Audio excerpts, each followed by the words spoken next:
As a kid, you were under the illusion that this life, your life, was under your control. As an adult, we know things aren't quite so simple. But what if your story, the one you once imagined, was more than just a story? So what was your story? Rescue the damsel? Walk on the moon? Slay the dragon? Wrestle the sharks? Bust the bad guys? Win the game? Type on your computer? Sail the ship? Cast the spell? Dig up dinosaurs? Hunt for a fortune? Or stand on a stage in front of millions of screaming fans? Obviously, there are some reasons to think that becoming a golden hallowed, and admired god of rock would be a good choice. At first, since you are a musician, you want to live for the love of your music.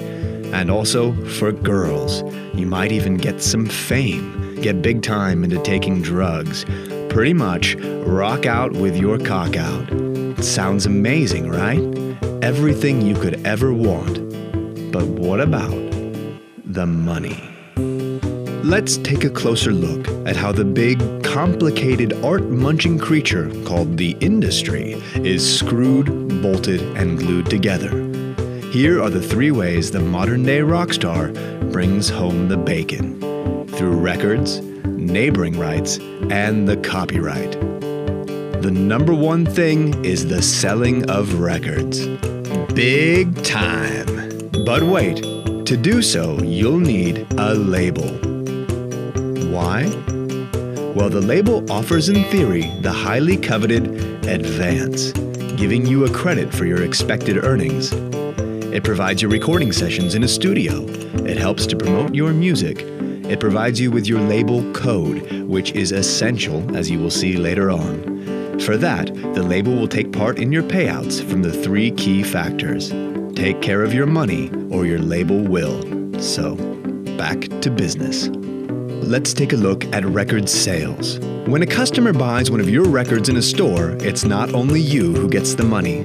Let's say a CD is 17 euros. The guy that sells it for 17 euros at your trusted local record store has bought it for 10 from a distributor, keeping 7 for himself of the retail price. The distributor bought it for 6 from your label in the first place, keeping 4. The label also keeps 380, leaving you with 220. In percentages, 41.2% for the retailer, 23.5% for the distributor, 22.4% for your label, leaving you with 12.9%. That's not so much, is it? Well, what other possibilities do you have to get your rock star life rolling? The second factor worth considering are your neighboring rights.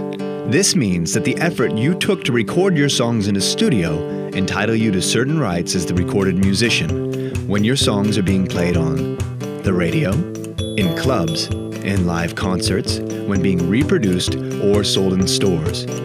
Here, in Germany, the institution responsible for enforcing this is called the GVL.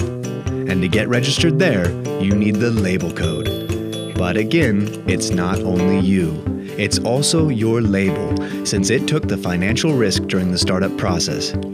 That means a 50-50 split between you and Papa Cash. Which leaves us with our last key factor, the copyright. Since you composed the song, you also hold the rights to it whenever it's being played.